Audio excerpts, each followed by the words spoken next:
Voltamos com mais um Sergipe Justiça e no programa de hoje você confere. O programa Justiça Presente chega aos estados brasileiros em busca de transformar a realidade do sistema carcerário. Mudança de nome e gênero é realizada diretamente nos cartórios de registro civil. Quadro Vivas Memórias destaca a carreira do magistrado sergipano Walter Hilton Ribeiro.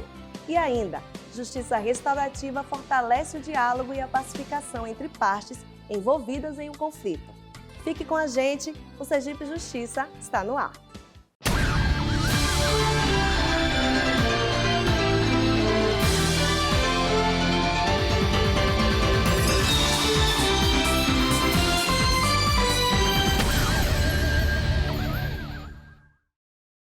Em Sergipe, o Judiciário Estadual, através do Conselho Nacional de Justiça, está implantando o programa Justiça Presente. Várias ações foram realizadas nos últimos 3 meses e outras estão sendo executadas. No mês de abril deste ano, o Conselho Nacional de Justiça esteve em Sergipe para apresentar o programa Justiça Presente. As ações estão concentradas principalmente no Tribunal de Justiça do Estado e visa fortalecer políticas públicas que melhorem a estrutura do sistema carcerário e assistência aos egressos. O programa será encerrado apenas em 2021 e a coordenadora Isabela Cunha tem acompanhado de perto o desenvolvimento das ações e produtos em Sergipe. O principal objetivo do programa é enfrentar o estado de crise do sistema penal brasileiro atualmente. E aí os principais diferenciais do programa são a atuação simultânea em todos os gargalos do ciclo penal, então pensando desde a porta de entrada do sistema, audiência de custódia, alternativas penais, até a porta de saída, pensando principalmente em garantir a oportunidade para as pessoas egressas, garantir o acesso à cidadania para as pessoas egressas do sistema prisional. Outro diferencial é essa atuação em forte parceria e o fortalecimento dos atores locais. Então a gente está muito em articulação com o Tribunal de Justiça e com o Poder Executivo. E tem também o ponto de, a partir dessa articulação com os atores locais, customizar todas as atividades, todas as ações previstas pelo programa às particularidades de cada unidade da federação, de cada estado. Como o programa está sendo desenvolvido em Sergipe? A gente criou um plano executivo estadual para dar conta do programa aqui no estado. Então, que é inclusive um dos diferenciais do programa, é essa atuação baseada na realidade de cada local. Então, existem representantes do programa situados em cada unidade da federação para planejar as ações conforme o que está acontecendo localmente e adaptando as estratégias e soluções de acordo com o que a gente identificar e também apoiando e fortalecendo os atores locais para que eles possam garantir a sustentabilidade do programa para depois da finalização dele. Inclusive, também a gente atua aqui numa importante colaboração com o Tribunal de Justiça do Estado de Sergipe, principalmente com o Grupo de Monitoramento e Fiscalização, que é o setor responsável pelo acompanhamento da questão prisional e socioeducativa aqui no Estado, da parte do Poder Judiciário. O Justiça Presente é dividido em eixos. O que diz cada um? São 4 eixos de atuação. O eixo 1 diz respeito a propostas e alternativas ao superencarceramento, então voltado a combater a superlotação e superpopulação do sistema prisional, pensando em alternativas penais, monitoração eletrônica, audiências de custódia, práticas restaurativas e outras questões que possam evitar que as pessoas passem pelo sistema prisional, pensando em outras alternativas ao encarceramento. O eixo 2 é focado nas medidas socioeducativas e ele está para iniciar agora em agosto. A gente ainda não começou as ações, mas vamos começar com o mapeamento da situação do sistema socioeducativo aqui no Estado. O eixo 3 é o eixo de políticas de cidadania, pensando então no momento que a pessoa está em privação de liberdade e quando ela se torna egressa do sistema prisional, em como garantir a cidadania dessas pessoas. E tem o eixo 4, que é o eixo focado em soluções de tecnologia e sistemas, que é principalmente o CEU, o Sistema de Execução Eletrônica Unificado, e o cadastramento biométrico das pessoas que estão em privação de liberdade, envolvidas com o sistema penal, e a documentação dessas pessoas. Os dados sobre execução penal ainda são imprecisos. É importante traçar um perfil da população carcerária? Nesse momento, os dados mais confiáveis e atualizados que a gente tem do Sistema Prisional Nacional são do Departamento Penitenciário Nacional e são de 2016. Então, existe uma defasagem muito grande em relação a esses dados, o que compromete a elaboração e a execução de políticas públicas eficazes e direcionadas à real população que a gente tem. Então, na atualidade, a gente não tem nem, a gente não sabe nem a quantidade exata de pessoas presas no Brasil nesse momento. O CEU e o cadastramento biométrico são ações importantes porque elas permitem que a gente conheça de fato a população prisional atual, para que a gente possa elaborar políticas públicas realmente direcionadas a essa população, aos marcadores de diferença dessa população, também entendendo melhor qual que é esse perfil, e também as demandas que elas trazem de acordo com as suas características particulares. Então, é fundamental que a gente possa ter dados atualizados até para criar as políticas públicas e para monitorar como está sendo a implementação delas, o que isso está impactando de fato na trajetória dessas pessoas dentro do sistema prisional e no próprio sistema prisional em si, né? A gente, acho que tendo noção real da população que a gente tem, a gente garante até uma economia de recursos, porque evita que se gaste a mais, né? Pensando numa população a mais, ou que a gente dispõe de menos recursos se a população for maior do que se imagina. Que balanço pode ser feito das ações do programa nesses 3 meses de implantação em Sergipe? Esse primeiro momento foi muito voltado a identificar os atores locais, que é com que a gente busca trabalhar aqui, né? A gente traz essa contribuição para esses atores e são os atores que a gente busca fortalecer também.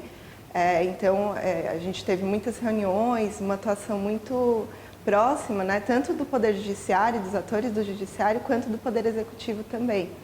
Então, por enquanto, a gente está ainda nesse momento de consolidação do programa, né? E de apresentação da existência do programa e do diagnóstico local. Agora, na próxima fase, a gente pretende já seguir, a partir desse diagnóstico, implantando as ações que a gente planeja, como a questão das alternativas penais, que a gente está bem focado, a monitoração eletrônica e o escritório social, que é destinado ao atendimento das pessoas egressas. Uma das atividades relativas ao eixo 1 do programa Justiça Presente, que é a redução da superlotação carcerária, trata-se da realização de audiências de custódia. Em Sergipe, as audiências já ocorrem desde o ano de 2015 e atendem a mais de 60% dos flagrantes do Estado. A novidade do Justiça Presente é a atuação de consultores nas audiências de custódia, para facilitar o acesso dos custodiados à rede local de políticas públicas de proteção social. Nesse primeiro momento, nosso objetivo é fazer observação das audiências, né? A gente precisa de dados para subsidiar o CNJ em uma parametrização que está sendo aguardada a nível nacional e também fazer um levantamento da rede psicossocial existente no Estado. O nosso objetivo é ter essa rede psicossocial levantada e fortalecida, né, para aproximar tanto o sistema de justiça da rede de atenção psicossocial como a rede do sistema de justiça, com o objetivo de que as pessoas que passam pela audiência de custódia, elas possam ser atendidas também nessa rede de atenção psicossocial que já existe.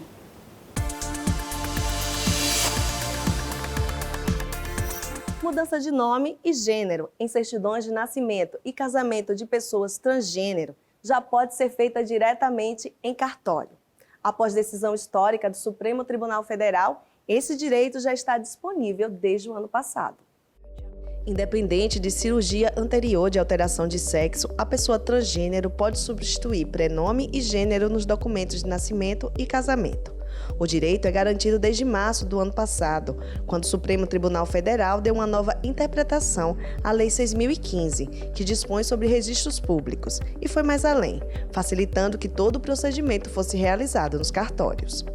O interessado ou interessada poderá procurar qualquer serventia extrajudicial com competência para o registro civil de pessoas naturais e fazer o requerimento de alteração de sexo ou de gênero e de nome, e esse cartório proceda à averbação e emissão da certidão atualizada. Antes da decisão, a alteração somente poderia ser feita através de sentença judicial, como ocorreu com Tatiana, há 5 anos, e ela precisou provar perante um juiz que a sua nova identidade era reconhecida socialmente. Na minha época, ainda 5 anos atrás, eu consegui alterar na forma judicial. A Aston entrou com diversos pedidos, teve uma assessoria jurídica voluntária na época, e conseguimos alterar diversos nomes através do processo judicial.